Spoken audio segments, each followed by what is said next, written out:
سن 60 ہجری امیر معاویہ کی وفات کے بعد آپ کا بیٹا یزید تخت نشین ہوا۔ یزید کے تخت نشین ہونے کے بعد یزید کے لیے سب سے بڑا چیلنج 3 شخصیات کی بیعت تھی: امام حسین، عبداللہ ابن عمر اور عبداللہ ابن زبیر، کیونکہ ان شخصیات نے یزید کی ولی عہدی کو قبول نہ کیا تھا۔ یزید نے شام سے مدینہ کے گورنر کی طرف فوراً خط بھیجا کہ ان تینوں سے میری بیعت لی جائے۔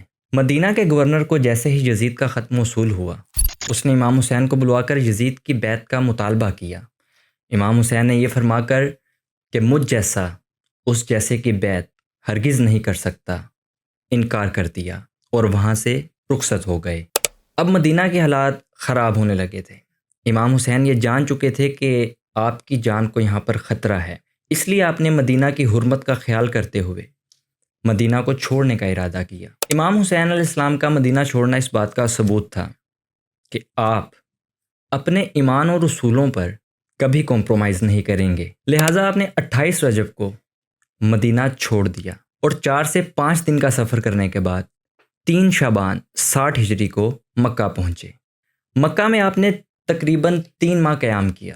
اب ان 3 ماہ میں مکہ سے دور کوفہ کے وہ لوگ جو آلریڈی جنگ صفین میں امام حسن علیہ السلام سے غداری کر چکے تھے اور یزید کی خلافت سے ناخوش تھے، انہوں نے کوفہ سے امام حسین علیہ السلام کی طرف یعنی مکہ کی طرف ایک خطوط کا سلسلہ شروع کیا۔ ہر خط کا سبجیکٹ تقریباً ایک ہی تھا کہ آپ جلد سے جلد کوفہ تشریف لے آئیں اور ہم یزید کے خلاف آپ کا ساتھ دیں گے۔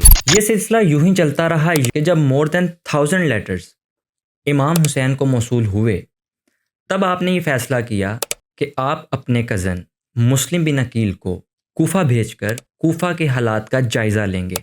اس کے بعد آپ یہ فیصلہ کریں گے کہ کیا کوفہ میں آپ کا جانا ٹھیک ہے یا نہیں، کیونکہ یہ بات آپ بھی جانتے تھے کہ آپ کے بھائی امام حسن کے ساتھ پہلے بھی یہ کوفی غداری کر چکے تھے۔ حضرت مسلم بن عقیل اپنے 2 ساتھیوں کے ساتھ مکہ سے کوفہ کی طرف روانہ ہوئے۔ جیسے ہی آپ کوفہ پہنچے، کوفہ کے لوگوں نے آپ کا بے حد استقبال کیا۔ کوفہ میں آپ نے مختار بن عبیدہ کے گھر قیام کیا۔ اب یہاں سلسلہ یہ تھا کہ لوگ جوک در جوک آتے اور مسلم بن عقیل کے ہاتھ پر امام حسین علیہ السلام کی بیعت کرنے لگے، یہاں تک کہ 12,000 کوفیوں نے حضرت مسلم کے ہاتھ پر بیعت کر لی۔ اس وقت اموی خلافت کی طرف سے کوفہ کے گورنر نعمان بن بشیر تھے، جو یہ سب کچھ ہوتا دیکھ رہے تھے لیکن خاموش تھے۔ لیکن کوفہ میں ہی کچھ یزید کے حامی بھی تو موجود تھے، وہ خاموش نہیں بیٹھے۔ یزید کے ان حامیوں نے یزید کی طرف ایک خط لکھا جس میں کوفہ کی تمام تر صورتحال کے بارے میں یزید کو آگاہ کیا کہ کیسے مسلم بن عقیل کے ہاتھ پر لوگ امام حسین علیہ السلام کے لیے بیعت کر رہے ہیں اور جلد ہی امام حسین یہاں پر آ کر تمہاری حکومت کا خاتمہ کر دیں گے۔ جب کوفہ کے اتنے لوگ حضرت مسلم بن عقیل کے ہاتھ پر بیعت کر چکے تھے تو حضرت مسلم بن عقیل نے یہ سارے حالات کو دیکھتے ہوئے حضرت امام حسین علیہ السلام کی طرف ایک خط روانہ کیا جس میں واضح تھا کہ کوفہ کے حالات ہمارے کنٹرول میں ہیں، لہٰذا آپ تشریف لے آئیں۔ جب یزید ان تمام حقائق کو جان چکا، تب یزید نے یہ فیصلہ کیا کہ بصرہ کا گورنر جو کہ اس وقت عبید اللہ ابن زیاد تھا اور جس کا واقعہ کربلا میں ایک اہم کردار ہے، اس کا ٹرانسفر بصرہ سے کوفہ کی طرف کیا گیا۔ یہ ایک ظالم اور لالچی شخص تھا۔ یزید نے اسے لکھا کہ تم جلد سے جلد کوفہ کا چارج سنبھالو اور کوفہ میں ہونے والی بغاوت کو کنٹرول کرو۔ ابن زیاد لالچی اور ظالم ہونے کے ساتھ ساتھ ایک چالاک گورنر بھی تھا۔ کوفہ پہنچ کر ابن زیاد نے سب سے پہلا کام نعمان بن بشیر کو معزول کیا۔ قصر عمارت میں داخل ہونے کے بعد ابن زیاد نے خطبہ دیا۔ اس خطبے میں ابن زیاد نے لوگوں کو ڈرایا، دھمکایا کہ اگر کسی نے یزید کے خلاف بغاوت کی تو اس کا مال اور جان میرے لیے حلال ہوگا۔ ابن زیاد کے اس خطبے کے بعد کوفہ کے لوگوں کے خیالات میں تبدیلی آنے لگی۔ وہ لوگ جو کل تک امام حسین کے ساتھ مل کر یزید کی حکومت کا خاتمہ کرنا چاہتے تھے، اب اپنی جان کے خوف سے خاموش ہونے لگے۔ لیکن حضرت مسلم تو امام حسین کو خط لکھ چکے تھے۔ ابن زیاد مکمل طور پر کوفہ کا چارج سنبھال چکا تھا اور کافی حد تک اب کوفہ اس کے کنٹرول میں تھا۔ خفیہ طور پر اس کے مخبر حضرت مسلم کا سراغ لگانے کے لیے کوفہ کی گلیوں میں پھرنے لگے، لیکن ابھی بھی کچھ لوگ تھے کوفہ کے جو حضرت مسلم کا ساتھ دینے پر آمادہ تھے۔ اب بیعت کا سلسلہ ہانی بن عروہ کے گھر شروع ہوا۔ کوفہ کے لوگ خفیہ طور پر ہانی کے گھر آتے اور حضرت مسلم کے ہاتھ پر بیعت کرتے، لیکن ابن زیاد کے غلام نے ہانی بن عروہ کے گھر حضرت مسلم بن عقیل کی موجودگی کا سراغ لگا لیا۔ جیسے ہی یہ خبر ابن زیاد کو معلوم ہوئی، ابن زیاد نے اسی وقت ہانی بن عروہ کی گرفتاری کا حکم دیا۔ ہانی بن عروہ کو گرفتار کر لیا گیا اور گرفتار کر کے ابن زیاد کے سامنے پیش کیا گیا۔ ابن زیاد نے ہانی بن عروہ سے پوچھا کہ مسلم کہاں ہے، لیکن ہانی بن عروہ نے اس سے انکار کیا اور کہا میں نہیں جانتا کہ مسلم کہاں ہے۔ ادھر جب حضرت مسلم کو اس واقعے کا پتہ چلا تو آپ ہانی کے گھر سے نکلے اور آپ کے ساتھ تقریباً 4000 لوگوں نے کوفہ کے گورنر ابن زیاد کے دربار کا گھیراؤ کیا۔ لیکن ابن زیاد بہت چالاک شخص تھا، وہ جانتا تھا کہ جب ہانی کو گرفتار کیا جائے گا تو اس کا رد عمل کیا ہوگا، اس لیے اس نے پہلے ہی ایک پلان تیار کر رکھا تھا۔ کوفہ کے قبائل کے تمام سردار آلریڈی ابن زیاد کے دربار میں موجود تھے۔ جیسے ہی دربار کا گھیراؤ ہوا، ابن زیاد نے ان تمام سرداروں سے کہا کہ چھت پر جا کر اپنے اپنے لوگوں کو ڈراؤ کہ وہ مسلم کا ساتھ چھوڑ دیں، ورنہ ان کا مال اور جان مجھ پہ حلال ہوگا۔ اب سب کچھ ویسا ہی ہوا جیسے ابن زیاد نے پلان کیا تھا۔ حضرت مسلم تنہا کوفہ کی گلیوں میں گھومنے لگے، یہاں تک کہ آپ رات کے اندھیرے میں توحہ نامی ایک عورت کے گھر میں پہنچے۔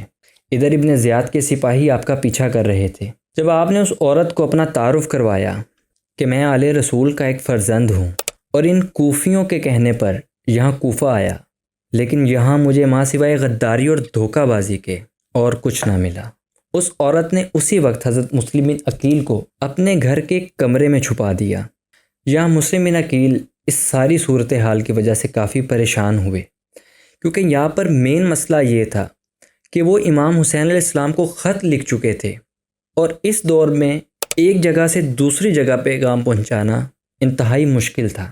اب آپ چاہتے تھے آپ کسی بھی طرح موجودہ صورتحال جو اس وقت کوفہ کی ہے، اس ساری صورتحال سے امام حسین کو آگاہ کر دیں تاکہ وہ کوفہ ہرگز نہ آئے، لیکن اس کے لیے آپ کو سب سے پہلے ابن زیاد سے پیچھا چھڑانا تھا۔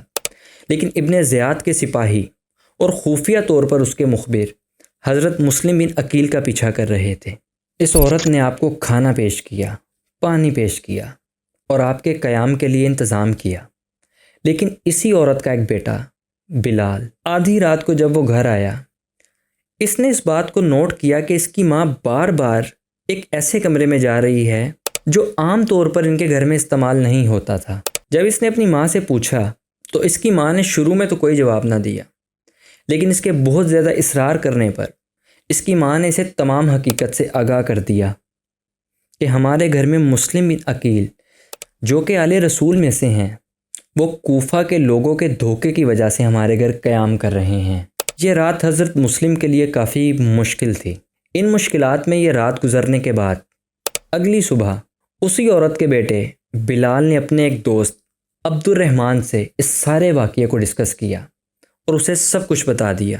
عبد الرحمن نے یہ بات اپنے باپ محمد بن اشہد کو بتائی، اور محمد بن اشہد ابن زیاد کا خاص آدمی تھا، اور ابن اشہد نے ابن زیاد کو یہ خبر دے دی کہ مسلم توحہ نامی ایک عورت کے گھر میں موجود ہے۔ ابن زیاد نے اسی وقت 70 سواروں کو محمد بن اشہد کے ساتھ توحہ کے مکان کا گھیراؤ کرنے کے لیے بھیجا کہ جلد سے جلد مسلم بن عقیل کو گرفتار کیا جائے۔ یہاں پر ایک طرف حضرت مسلم بن عقیل اکیلے اور دوسری طرف 70 سپاہی۔ حضرت مسلم بن عقیل اکیلے ان کا مقابلہ کرنے لگے، یہاں تک کہ آپ ان کا مقابلہ کرتے کرتے انتہائی زخمی ہو گئے، لیکن پھر بھی آپ نے ہار نہ مانی اور آپ انتہائی بہادری سے ان کا مقابلہ کر رہے تھے، یہاں تک کہ ابن زیاد کے کافی سپاہی زخمی ہو چکے تھے۔ اب محمد بن اشہد نے حضرت مسلم کو یہ یقین دلایا کہ آپ سرنڈر کر دیں اور جان کی امان کا یقین دلایا۔ اب حضرت مسلم بن عقیل نے ابن اشہد کی زبان پر سرنڈر کر دیا۔ حضرت مسلم بن عقیل کو گرفتار کر کے ابن زیاد کے دربار میں پیش کیا گیا۔ یہاں پر ابن زیاد اور حضرت مسلم کے درمیان ایک طویل گفتگو ہوئی، جس میں ابن زیاد